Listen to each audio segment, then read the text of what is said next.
Has it started? Yes, it Okay. has. Well, welcome everybody to today's episode of Web3 Tuesdays. My name is Lizzie and I'm super excited to be here and hosting today's session. For those who don't know, Web3 Tuesdays is an initiative by two Metaverse legal administrators, Filippo and Katya. So remember to tune in at 2 p.m. CET every Tuesday. And I'm really excited today to be able to have a conversation with my friend, Weronika, who is the CEO of Future is Meta. Some of you may know her already because we actually visited a metaverse world that Weronika created on VR chat. So those of you who are part of the Metaverse legal group already may have already visited this amazing virtual world that she's created. So without further ado, Weronika, welcome so much to Web3 Tuesdays. Do you want to introduce yourself and kick things off by telling us about your experience? Thanks so much, Lizzie. Thank you. Yes, it was indeed actually an incredible meeting in the VR space with a group of your fellow lawyers and enthusiasts of the metaverse. So myself, a little bit about myself. I'm originally an architect. A few years ago, I started a company designing spaces in the metaverse. Right now, we specifically help brands to enter this space. So that means creating virtual events that may be linked to physical activities, games, rewards, training and employee onboarding sessions, as well as because we work with very different lots of different industries. We also design fashion walks in the metaverse, and very unique use cases as well that haven't been done before. So I'm here to talk a little bit about that. I hope to show you a few things, including the 3D lounge, virtual lounge that we designed for Web3 women in Spatial. So the link is in the meeting chat already. You can click and see how that looks like. If that's a bit tricky, I can walk you through it in a moment. Yeah, why don't you do that? Do you want to share your screen? Yeah, sure. Okay. So you don't need to have goggles to actually, be in this lounge. Exactly. That's why I really like it. Like, I have a few presentations about virtual worlds and what they are, but it's really hard to explain it. Well, this really shows what it is. It may resemble a game a little bit, but it's actually an environment that can be fully customized and that can deliver messages like this one that's talking about the mission of Web3 Women community and created by Lizzie and a few very inspiring females in Hong Kong.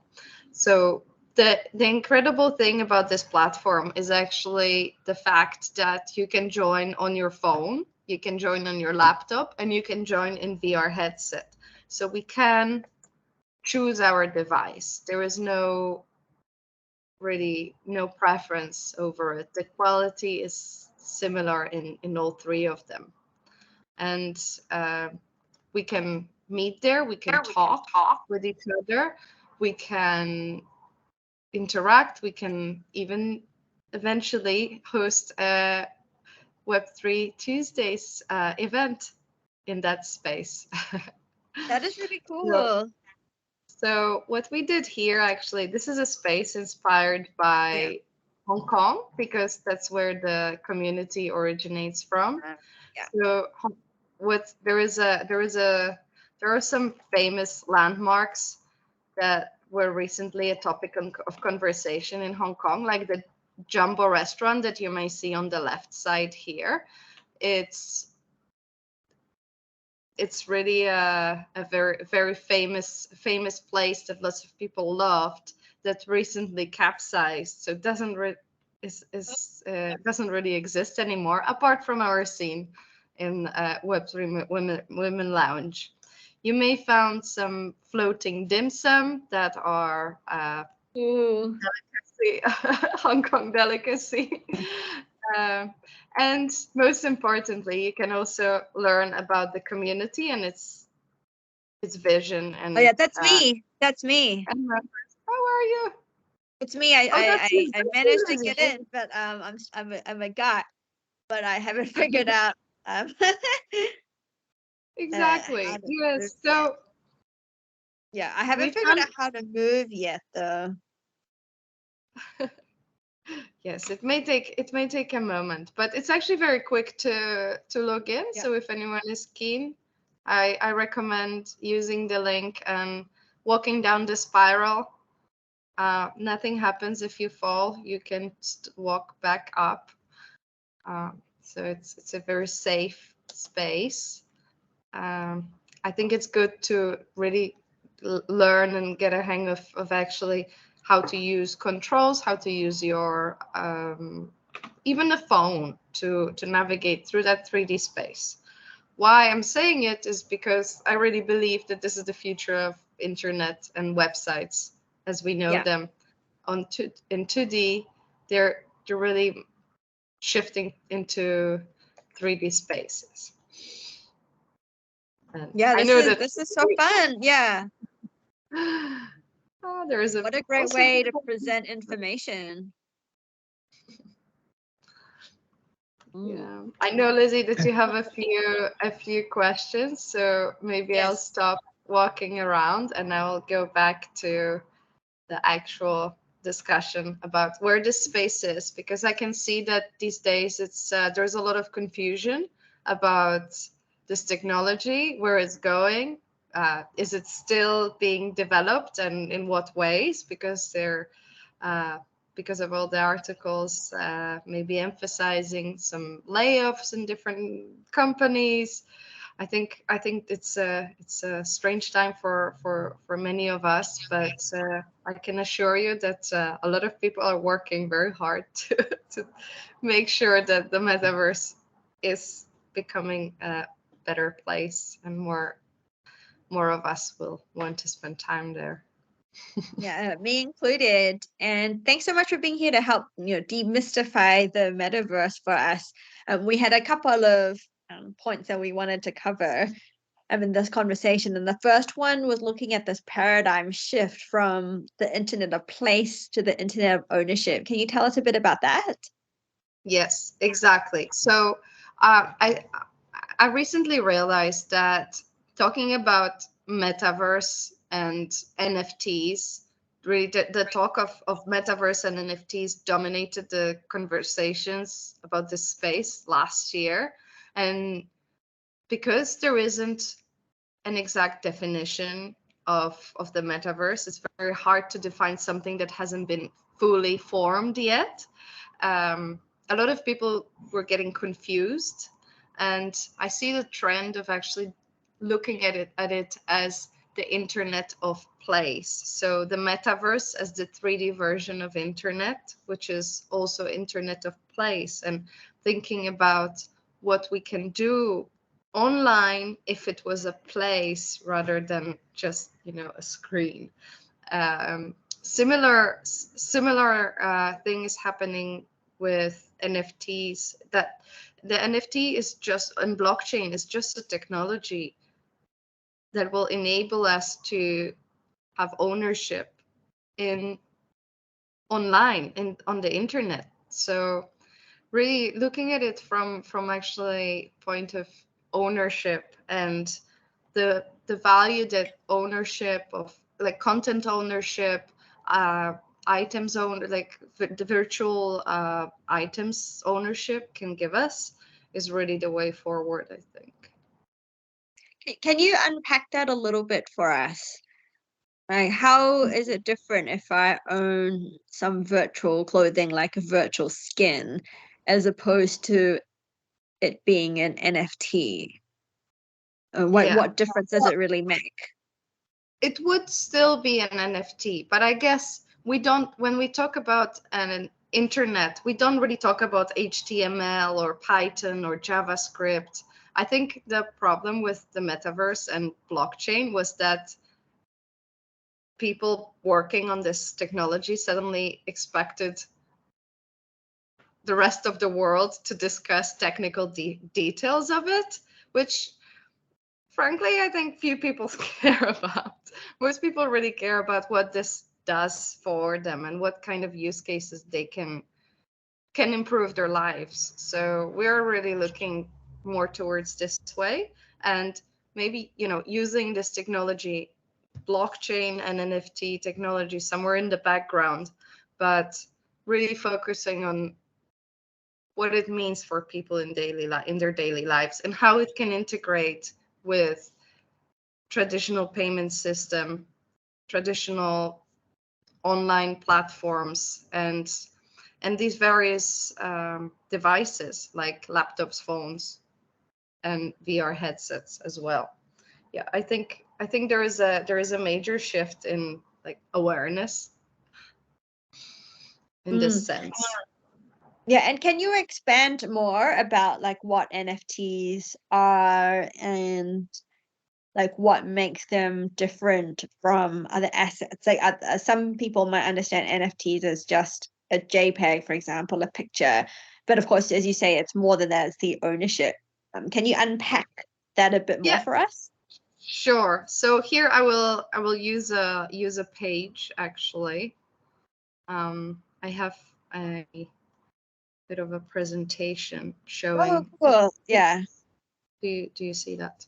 Okay, so yes, I think that's another really very important information for those who know NFTs as images of apes, CryptoPunks, or maybe like a few of the famous collections of digital art. Well, actually, NFT is the non-fungible token technology based on blockchain, and it can hold any type of information, including domain names, music, photography, sports. It consists of many different types of assets that which ownership can be transferred through this NFT technology.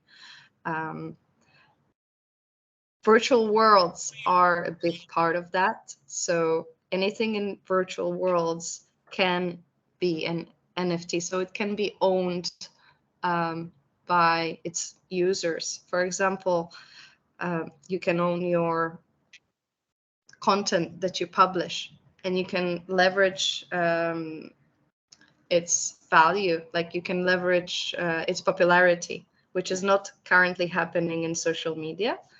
But it can be enabled through blockchain on a large scale. Of course, the individual companies could now reward customers with the variety of loyalty programs, but they're not as efficient as the future loyalty programs that will be backed by this technology. And there is, again, a lot of very, like many diagrams, which we here try to simplify and show how NFT technology actually is it means non-fungible tokens. So it's something that can't be, there won't be two of them. But my main point today was that, really, let's just go back to the actual enjoyment of this technology, like enjoying virtual worlds and seeing what's really built there for them, because most of us don't necessarily need to understand exactly the technology. We just need to understand the use cases of it, which today I think a great example is Nike, the brand Nike. They created a platform where anyone can design their sneakers and use them in virtual worlds. So whatever you create can be actually useful and you own it. So if that becomes, I don't know, popular, you're maybe doing a better job promoting yourself in virtual worlds, or you just are a great designer, you can later sell that and uh, and monetize on your interaction with the brand. So there's an entire community aspect as well, and loyalty programs are a huge deal in this space. I want to ask more about that. So you can go onto the like whatever Nike platform, and like, so do you have to use the Nike shoe and then you can do whatever artwork, or can you change the shoe as well?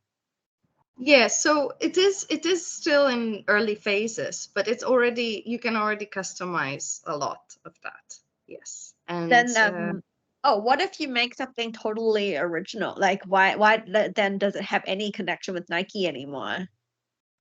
well, so it is just it's just an example where Nike is providing the platform for Oh, I see. Okay. customers to be creative in, let's say, an accessible, fun, and easy way. So Okay, got it. normally it would be something that's, accessible to designers who have a specific Oh, got software it. and spend years figuring these things out. Now it seems that the shift is going to really owning your own things, making things unique, and then owning the results as well. So it doesn't it doesn't just Like Canva remain. for shoes. Yes, yes, yeah. Okay. Okay, that's really, oh, I'm like that's just such an interesting idea. So then, like with the NFT part, like say you create your design and then you have to mint it, is that right? To turn it into an NFT? Yes. Yeah, and even more interesting concept is that you mint it, which means that you create a proof of ownership of that item. And with that, you may be the brand or the platform where you sign up for this will be able to track the ownership and open some additional features to you. They can, also reward you for that. And in some cases, minting, as you said, or creating this proof of ownership can also double up with a physical object. So adding a bit of your details. I guess there's of course concerns of privacy, etc., but it is very useful to link certain information with blockchain and actually link these virtual wearables where you can redeem physical objects. Oh, interesting. Now, and so you mentioned before that, part of what you do is help bring brands to the metaverse, and we've talked about Nike's work. Can you tell us a little bit more about the evolution of brands online, including adapting to the metaverse? Yeah, sure. So what I've seen so far is that brands have been tapping into like smaller pilot projects more and more eagerly, and their solutions are becoming quite sophisticated already. Nike is a good example. They've built one presence in a while ago, probably I think 2 years ago, in platform called Roblox, where a lot of kids like to spend their time these days.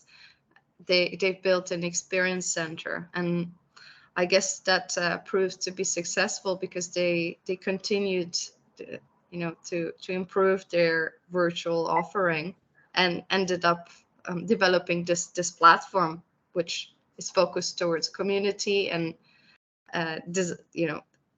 enabling anyone to design things and own them in virtual worlds. So that's Nike. Another interesting example is Starbucks with their loyalty program, which I really like because it is backed by blockchain. But from user perspective, it is just an application which comes in place of these stamps, physical stamps where you stamp 9 coffees and get the 10th one for free. In this case, they leverage this technology to reward their customers, and by linking it with blockchain, they can reward their customers internationally. There is an incredible amount of transparency in that system, and the system eventually can be linked with other brands very easily. So it's not just an internal loyalty program that is in their computers that only they have access to. It's actually much more public information, which can create a quite an interesting network. That is really cool. So I guess you could then sell your, like, say I had, a card and I've got like my 9 coffees, so I could sell that card to somebody else. Whereas even currently with, like, if I had an app or something, it wouldn't be so easy to actually transfer ownership. That's so interesting. And then the next question I had was, one of the big features of Web3 is like decentralization. As you said, like the Starbucks example gives a lot more transparency. In general, it's not just owned by the company.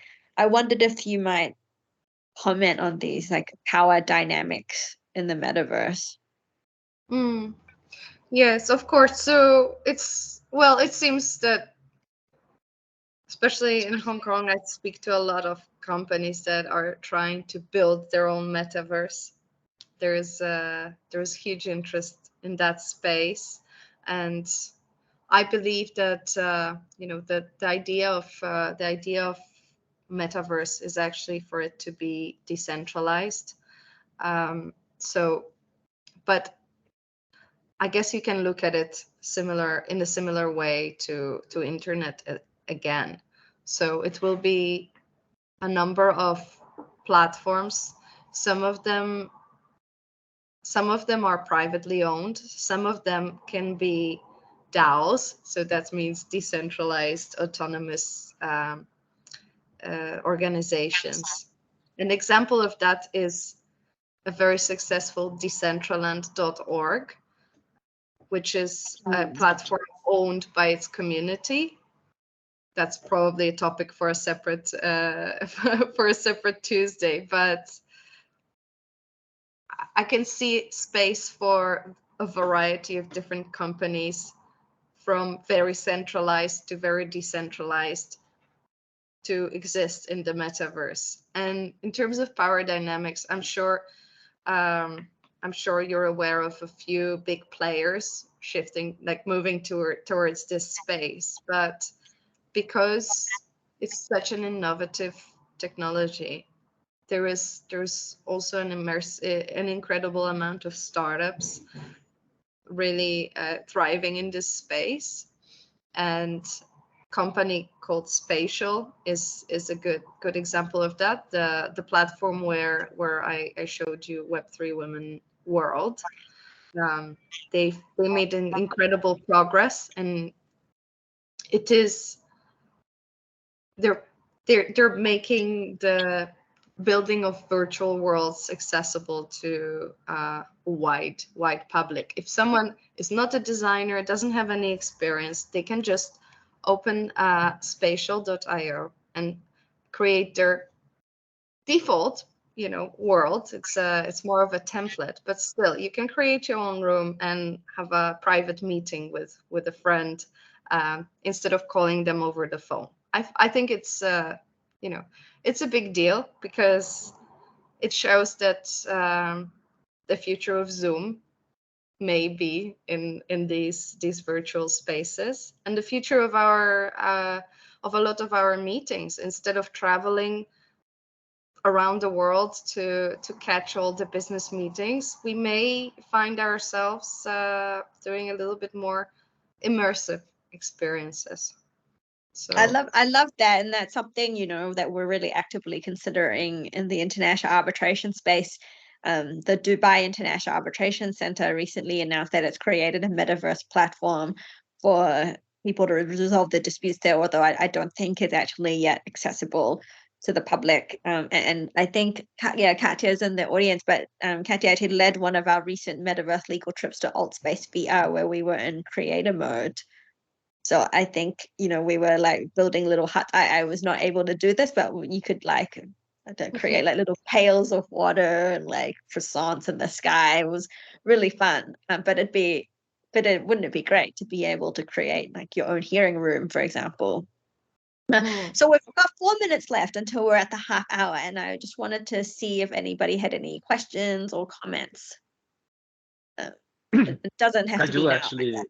Okay, great. Yeah, if I Go. can. So, Veronica, I think that there are a few perks in metaverses, because we know that it's more than one, but and some use cases are very interesting, and I think that we are seeing some attempts that are actually VR. So I mean, if you're buying some furniture for your place, you can already sort of place it in your room. That's not really a metaverse, but it's moving towards something more and more immersive. And I think that the main obstacle right now is probably having a full headset, which is quite expensive, not very easy to use, and so on and so forth. So I was wondering whether you agree with that, and whether you think that this is going to change anytime soon. We see a lot of, you know, maybe normal glasses that could be worn and make it very easy. So do you see that as a possible future? Yeah, I think a lot of different headsets are coming very soon. Most importantly, what is happening now is that the battery is kind of on your face, and I've seen a few solutions already that take the battery away and attach it to your belt. So there is a cable that runs from your belt to the headset, and that makes the headset a lot lighter, and therefore, I guess, more, you know, appealing, at least for me. So this is coming, and I think these things are also becoming a lot cheaper, especially, you know, as you can take Oculus as an example. It's cheaper than my phone. So I was actually like, maybe I'm choosing wrong phones, not to mention names, but yeah, but you know, it's actually, I mean, I know that VR headsets are not our like necessity these days. Phones became the necessity, so we were willing to spend more on it. But it seems, you know, when I first started using VR headsets, it was in my architecture career a few years back, when we had to hire a team of experts that worked for 3 weeks in a meeting room, setting up a VR experience using our 3D models. Now, my 3D models can be seen immediately anywhere I go with a portable VR headset, which also happens to be, you know, relatively affordable. So I think there has been an incredible progress. I've seen that with my own eyes, especially from designers' point of view. Trying to get into this space 7 years ago, I had a lot of trouble in terms of hardware, software, you know, time spent to learn. Now these things are very easy, made very easy compared to 7 years ago. And I think the progress has accelerated. So I'm very optimistic about the next 3 years, I would say.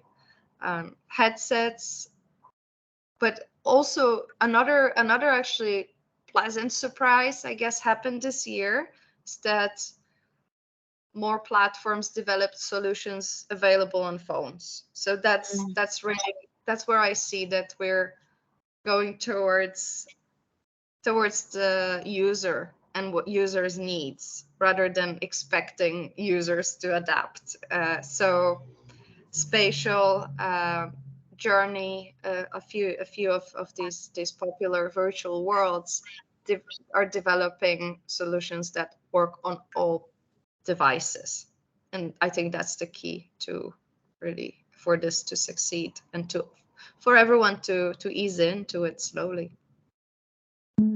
Thank you so much, Weronika. Just two more questions from me, as I think we'll have to wrap up in a minute or two.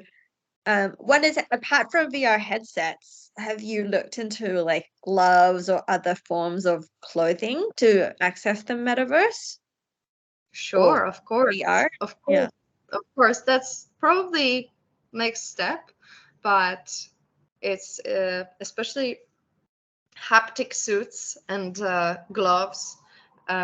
You can have the sensations of the rain on your skin without the actual raining on you. There in Hong Kong, there is an interesting place called Sandbox VR, not to be confused with Sandbox World, where you can sign up with your friends. You go into a room, you all get VR headsets, sensors, like kind of vests, and you can play against each other, play games in virtual worlds against each other.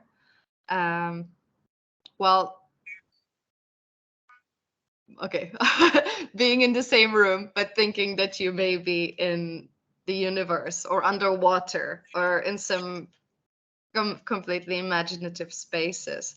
So I'm not sure in which countries and cities this is available, but it is a lot of fun, and I can see also how it can be useful for enterprise solutions and design work, office work, brainstorming, you name it.